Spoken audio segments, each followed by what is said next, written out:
and welcome to Porthole. I'm Steve Milne, and in today's programme we're taking you on a journey of discovery to the West Indies and a port of call that is on the tick list of most popular Caribbean cruises. With its shimmering white palm-fringed sands and tranquil turquoise waters, Antigua and Barbuda are quite simply a little slice of paradise on earth. Here to tell us more and to take us off the beaten track is Jean-Marc Flambert. Hello. Hi. First of all, can I ask you, when it comes to Antigua and Barbuda, what is the difference? The main country is Antigua, Yes. which is much larger. The population of Barbuda is very, very small. And all the commercial activity happens in Antigua, most of the hotels, etc. in Antigua. Barbuda is one of the beautiful hidden gems. It's a very small island which has the largest frigate bird sanctuary in the whole of the Caribbean. Mm-hmm. It has beautiful caves, amazing pink sand beaches, wow. and it's a great place to either spend a few nights or just go for a day excursion along with 3 or 4 of the other islands that are off the shores and within the territorial waters of Antigua and Barbuda. I guess Antigua, I've heard of Antigua before, and Barbuda I think I've heard of, but obviously it's a smaller part, but you would still recommend it's worth going to see? Absolutely. As many things, small is beautiful. Yes. And Barbuda is visited by many celebrities, but we don't name them because they're the real celebrities who want to really get away from it all. And it is a special, special destination. In regards to cruising, can you cruise to both? Yes, the larger ships come into St. John's in Antigua, yes. the capital, but there are small cruise ships that come into Barbuda. So in regards to Antigua, it's got a really rich English heritage, hasn't it? That's correct. As a former Royal Navy base. That's correct. Antigua has had an involvement with the British since the 1800s, but our history goes back to 3000 AD wow. with the Amerindians and then the Caribs yes. who were on island. But during the time of the British, there was the introduction of slavery, the development of the sugar mills, so we had a large population from Africa who came in and has created what Antigua is today, because we're a melting pot of many different people, many different beliefs, and we like to say that of all the people who have visited Antigua, we've taken the best of all these different cultures and built on it and created our own. Lord Nelson in the 1800s had a naval base there, and it continues to be one of the oldest and running Georgian bases, and that has been the foundation of our huge yachting industry. We have the Sailing Week in end of April, May, and in fact this year is the 49th year of that. And then we have various other sailing regattas throughout the year. Is there just the one port in Antigua? From a big cruise terminal, yes, it's the one port that's at St. John's. And when you're docked, how long does it take you to get from the ship into the centre? About 2 or 3 minutes. Oh, bro! By walk. Okay. So you get off, you walk straight off, and you have a beautiful shopping center, which is very modern, but yet small shops, local artisans, local arts and crafts. Of course, you can buy the English Harbour rum, you can buy the Wadaldi beer, and you can have lots of restaurants to try out our food. Of course, then if you want to go out further, you can go out further and do one of 20 or 30 different fantastic excursions. Is the boat docked, or is it tendered? It's docked. It's docked. Wow. It's docked. Brilliant. So you walk straight off, and Yes. you can walk straight on and off whenever you want. Okay, so in regards to what you can do, what would you say are the best tourist activities, or what should people definitely check out when they arrive? We tend to talk about 4 pillars. Okay. We are number 1 on the water. We have amongst the best beaches in the Caribbean, and our island is almost circular, and with lots of different small coves. So we have 365 beaches, one for every day of the year. Yeah. So one must, if people are visiting many islands, is to enjoy either the beach or the snorkeling, or go out to one of our islands like Green Island or Bird Island to explore the flora, the fauna, and to do some snorkeling. So that's a must. If you like the water, you might want to go and try Stingray City.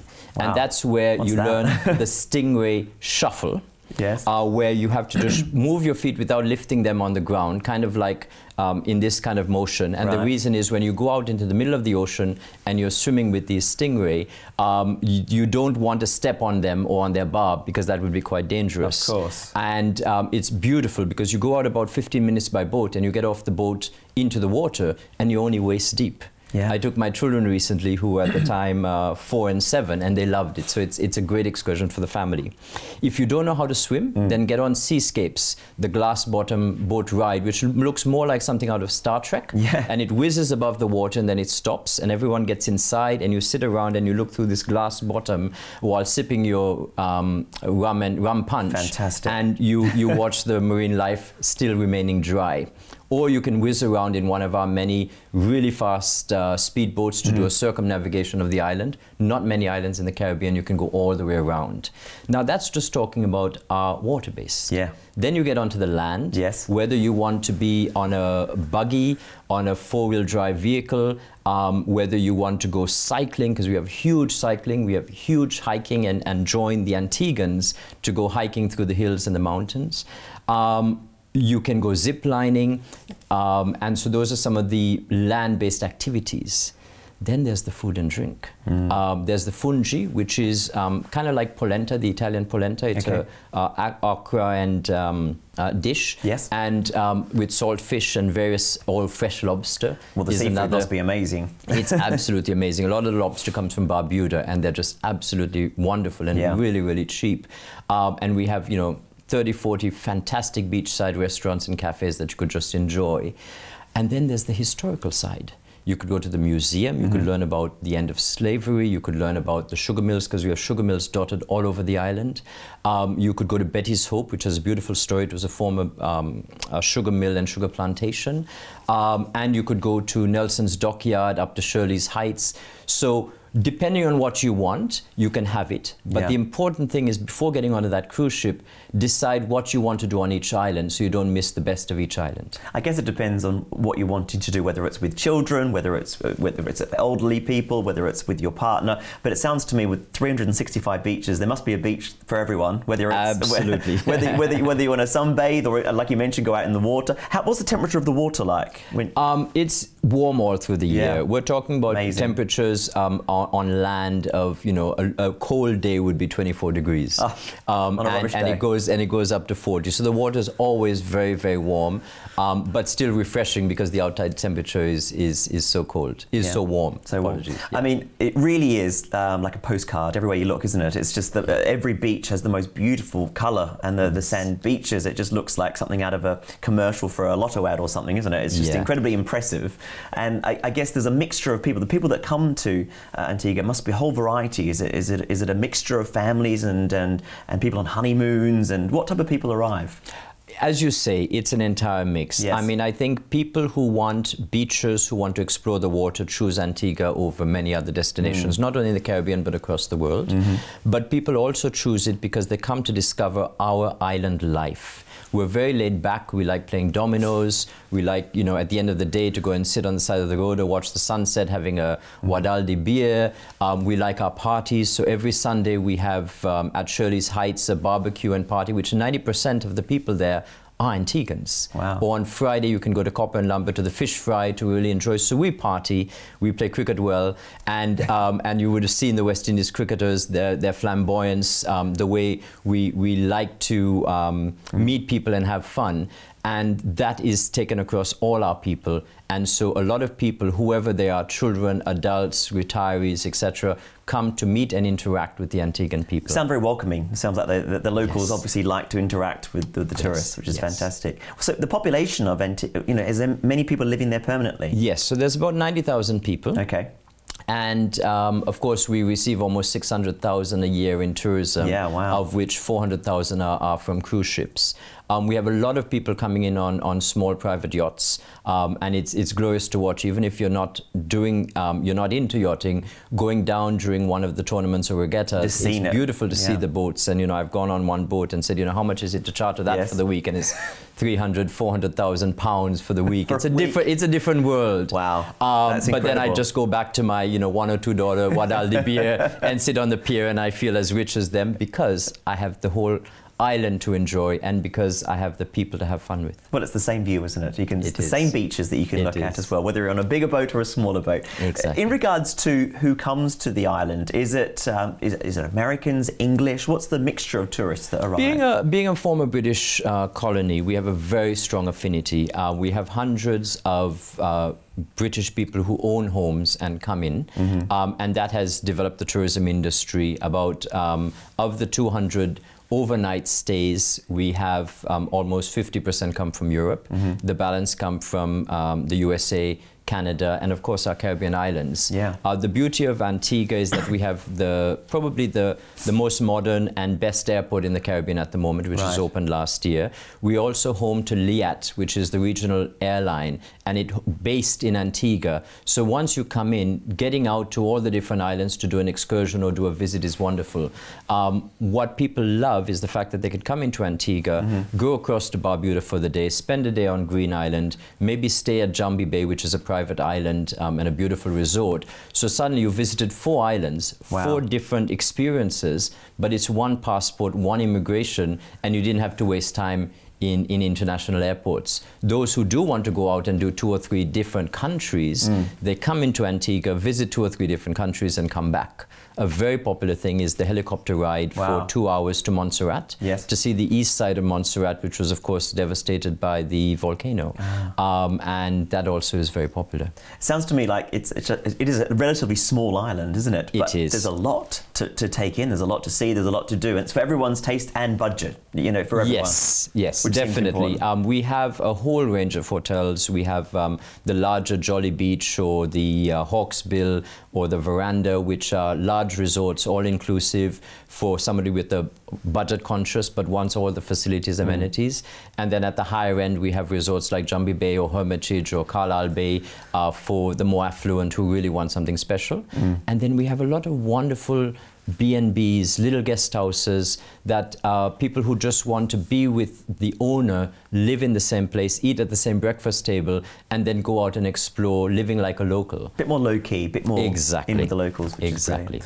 Okay, well, look, stay with us because we'll be discovering more about what Antigua and Barbuda has to offer in just a few moments' time.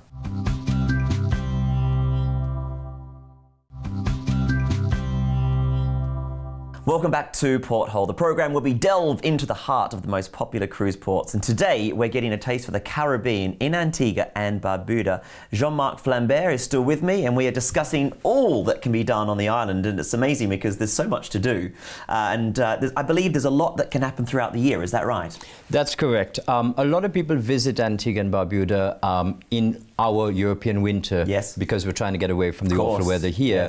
But what people fail to realize is we have an amazing events calendar with events every week. We party every weekend, irrespective of an event. But during sailing week, for example, end April, early May, the whole island comes alive with, you know, hundreds of yachts that come in and people doing yachting races. So you can either watch that, the cafes and the parties increase on island. You can go out on a boat and watch the racing happen, and it's fantastic. You can come out during our carnival, and our carnival is generally around end of July, early August. And that's huge.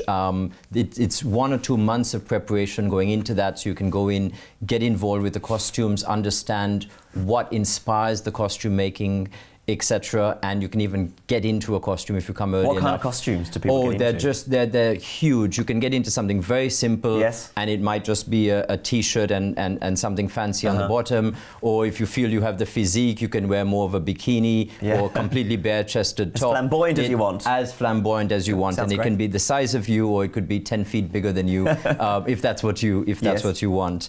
We also have our independence in November, and that's really, really exciting because at that time we celebrate being Antiguans and Barbudans. We bring out all our local cuisine, arts and crafts. We have a mango festival, which happens every year in the summer. Good. We have the black pineapple. And we argue that the black pineapple is one of the sweetest pineapples in the world. Wow. But you're going to have to come out and try to believe it. Black pineapple. Black pineapple. Very interesting. Sounds like a good drink as well.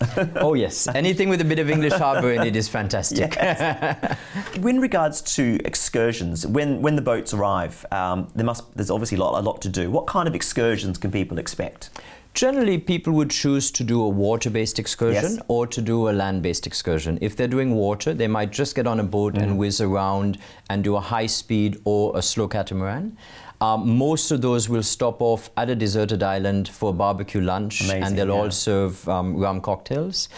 Some people who feel they've been traveling enough and don't want to, but want to be by the water, will either go and just relax on the beach and do some snorkeling, or they might go to the boat. The boat is an old oil rig which has been converted, and it has a fantastic air-conditioned dining for those who want to have the meal, but mainly for teenage children who want to swing off the side of a 30 to 40 foot high tanker, who want to slide down this enormous slides into the water or bounce on a trampoline into the water. People who do the land trips will either go out to do a historical one, seeing the museum, Betty's Hope, Shirley's Heights, Nelson's Dockyard. Wow. And that's very historical, understanding the history, the culture, the British connection. Yes. Or people may choose to do off-road, whether in a buggy or an ATV quad bike, and they go exploring some areas. And then Stingray is, again, very, very popular. So there's generally about 10 to 15 different excursions that you can pre-book with your cruise ship. Yeah. Or when you arrive, you can just book a taxi at the foot of the cruise ship, and you can go off on your own and explore by yourself. I guess if you want to get physical and you want to get right out there into it, you can. But if you want to just relax and enjoy the beaches, you can do something for everyone, isn't there? It's not necessarily, it can be a relaxing holiday as much as a full-on holiday. We've seen some great pictures with obviously the swimming, and you said that there's speedboats, and you can see all that as well. So there's hopefully something for everyone's taste and age and that kind of thing. There is, and the personalities come out. Whether you're on the boat or whether you're in the Jeep,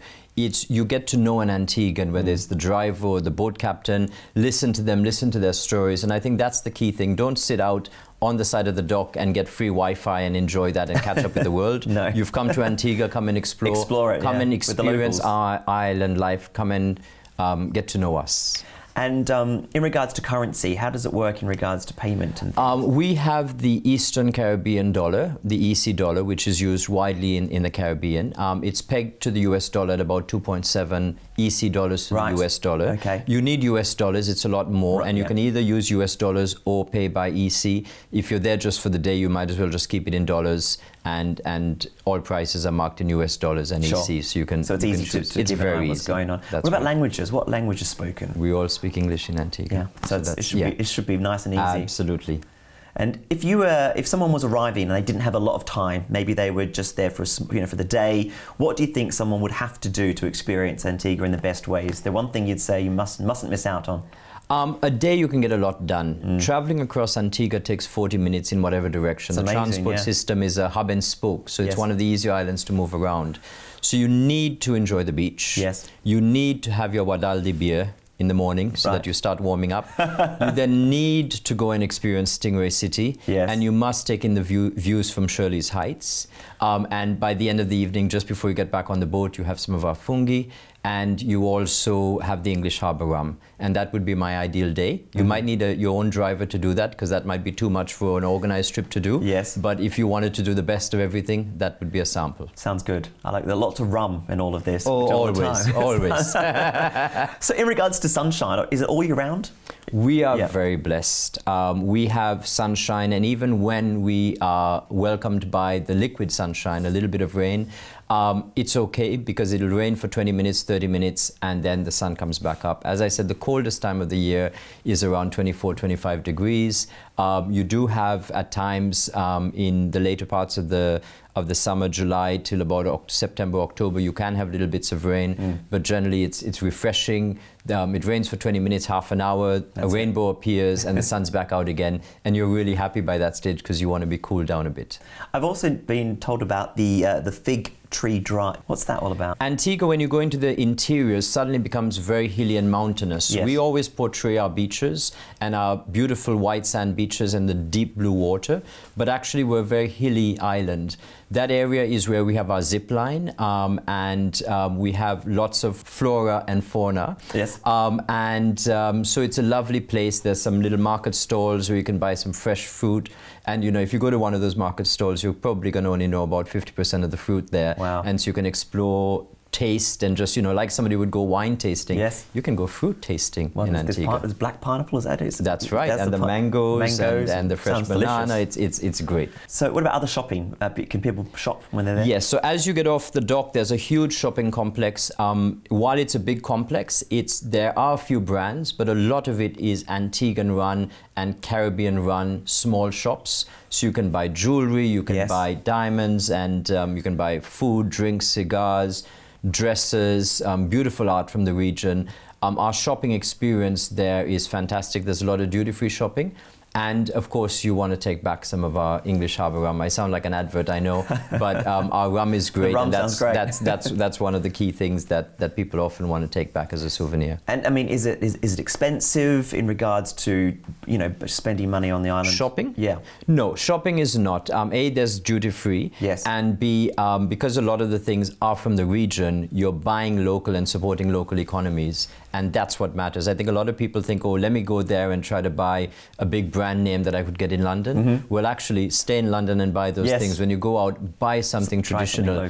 Try something local, something that you wouldn't get anywhere else. Absolutely, it's a souvenir for where you were. Exactly. The locals obviously really must love having the tourists come in. It must be part of their life, and they must love opening their arms and welcoming all the tourists. Is that right? It is. Tourism is very, very important. It's over 60% of our GDP is tourism. Yeah. Everybody is either directly or indirectly involved, or their brother or sister or girlfriend or somebody is involved in tourism. And we really like being hospitable. We like having fun. I don't know if you watch, seen the West Indies cricket team, the way they celebrate. Yes, of course. That's just the way we are. We like having fun, we're welcoming, we love having a chat, and we love it when you want to learn about our culture and our history. We love to share that. When it comes to the island, for me, I guess I could look at it two ways. Either lie on the beach and just take in the surroundings with rum. Or of course, if you wanted to, you could really get right into everything you guys have on offer, and there's so much to see and so much to do. You could spend more than a day there, couldn't you? Oh yes, our average stay is around 9 days. Wow. We've had people who came for 2 weeks and then never left. Really? Because people decide to chuck it up. Because you know your cost of a house in the UK. Yes. You bring that money out. You will be welcomed in. You will be given citizenship. And that money can buy you a beachfront house. Yes. In fact, I saw in the papers the other day that there was a complaint by one of the mayoral candidates who was saying that it's cheaper to buy a Caribbean island beach resort than beach house than buy something in the UK. Is it easy from the UK? Is it easy to get there? We have direct flights from Gatwick, daily direct flights, and on some days twice a day. So it's very easy. It takes only 7.5 hours. Yes. And when you think that people go to somewhere like, say, New York for the weekend, well, it's only 1 or 2 hours further. If people go to Spain, it's only 2 or 3 hours further. So it isn't that far at all. Great. Well, that is brilliant. And thank you so much for everything. It's been fantastic to hear all about it. And thank you again for watching. And I will see you again next time as we look through the porthole. It's bye for now.